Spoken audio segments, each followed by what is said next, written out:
Non? Puis il n'y a rien que lui. Les autres, c'est des gens des Canadiens français. Puis on va vous présenter maintenant les musiciens, parce qu'évidemment, ça prend de la musique. Alors, ça me fait extrêmement plaisir de présenter ici l'un des grands violonneux au Québec. Je pense que plusieurs d'entre vous le connaissez parce qu'il a déjà été présenté dans différentes émissions.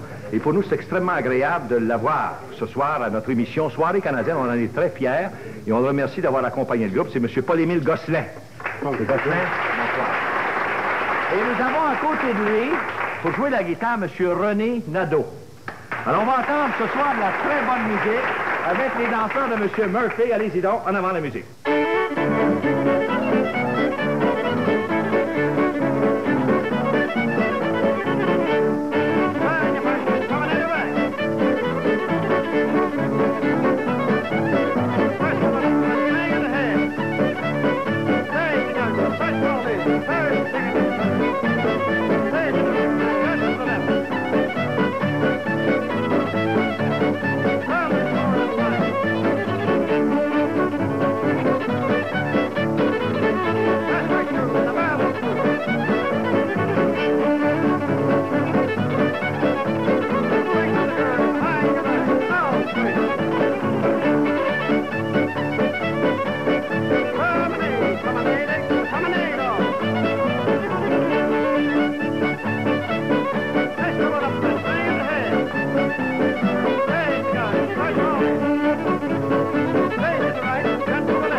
entrer, madame. On vous remercie. Vous avez bien roulé ça? Oui. C'est très bien. Maintenant, si vous voulez, je vais aller ici autour de la table ronde parce que j'ai nos invités à vous présenter. Puis ce soir, nous avons 3 maires. Les 3 mairesses, évidemment. Ça nous est extrêmement agréable. Je voudrais tout d'abord vous présenter le maire de la municipalité du village de Sainte-Agathe. C'est M. Albert Gagné. Bonsoir, M. Gagné. Bonsoir. Madame Gagné, bonsoir. Bonsoir. Nous avons à côté de lui le maire de la paroisse, M. Réal Poirier. Bonsoir, M. Poirier. Bonsoir, madame. Et nous avons aussi le maire de la municipalité du canton de Nelson. C'est M. Léon Chartrand. Bonsoir, M. Chartrand. Et madame. Ouais. Alors, évidemment, on va parler de Sainte-Agathe. On va commencer par le maire du village. Le tout seigneur, tout honneur. Vous êtes en fonction depuis combien de temps, M. le maire? Je commence mon 5e terme. Votre 5e terme, de 2 ans. Oui. Ça fait 8 ans. Ça fait 8 ans. Alors, j'imagine bien, M. le maire, que depuis 8 ans, vous avez eu l'occasion de réaliser certaines choses qu'on pourrait peut-être énumérer. Oui, grâce à la bonne collaboration de nos paroissiens, nous avons construit un poste incendie. Nous avons construit une clinique médicale, un HLM pour nos personnes âgées. Nous avons aussi organisé un parc municipal pour les sports d'hiver, surtout pour les sports d'hiver, le ski. Ah bon, oui. Mais l'été, j'ai su que votre parc servait aussi l'été. On a aussi des jardins communautaires. Peut-être une nouveauté, mais oui. Du terrain qu'on offre à ceux qui n'en ont pas dans le village pour se faire un jardin. Pour se faire un jardin. Savez-vous que c'est une très heureuse idée, ça? Alors, ceux qui n'ont pas de terrain pour se faire un jardin chez vous, là, ils peuvent aller au parc municipal. Oui. Puis là, vous pouvez leur prêter du terrain où ils vont cultiver les concombres, les tomates, les carottes et puis tout ça. C'est fantastique. C'est une très belle initiative. Maintenant, M. le maire, vous avez sans doute des projets. Ah, des projets, on en a beaucoup. Oui, on en a toujours. On en a toujours. Oui. Les principales, là, pour assez prochainement, on a l'intention d'organiser une bibliothèque municipale pour développer le savoir de nos gens. Ça, c'est bien. Ça, c'est très bien. Ensuite, on travaille aussi sérieusement sur un projet de foyer pour compléter ce que nous avons déjà pour les personnes âgées, les logements. C'est ça. Nous avons encore des améliorations aussi à apporter à notre parc municipal. À votre parc municipal. Puis vous allez célébrer votre 125e anniversaire cette année. Oui. Est-ce que c'est le 125e d'élection civique ou de canonique? Canonique. Canonique. Alors, ça concerne les 3 municipalités. Les 3 municipalités, oui. Oui. Nous allons fêter ça simplement, mais reparti au cours de l'année. Les 12 mois, on va voir quelque chose. Il n'y a pas une période particulièrement intensive? À l'été. La date n'est pas encore déterminée. Et puis j'en profite pour inviter les anciens de Sainte-Agathe à venir nous visiter. Les gens de Sainte-Agathe sont toujours recevants, mais encore cette année, ils vont être encore plus recevants que d'habitude. Maintenant, on a très peu de temps, M. le maire. Évidemment, on va inviter ces gens-là à aller chez vous fêter le 125e. Mais vous n'avez pas une centenaire à oui, saluer? Je voudrais la saluer aussi, Mme Denis Robitaille, qui a eu 100 ans l'an passé. Ah, bon. Et puis je tiens à la saluer. Ah, bon. Et puis avant de finir mon entrevue, j'aimerais vous remettre le livre qui a été écrit en 1953 à l'heure du centenaire. Du centenaire. C'est moi-même qui l'ai écrit. Oui. C'est un magnifique livre. Ça s'en va dans ma collection. Vous savez que je les chéris, les uns et les autres. C'est l'histoire de notre Québec. C'est fantastique. On vous remercie.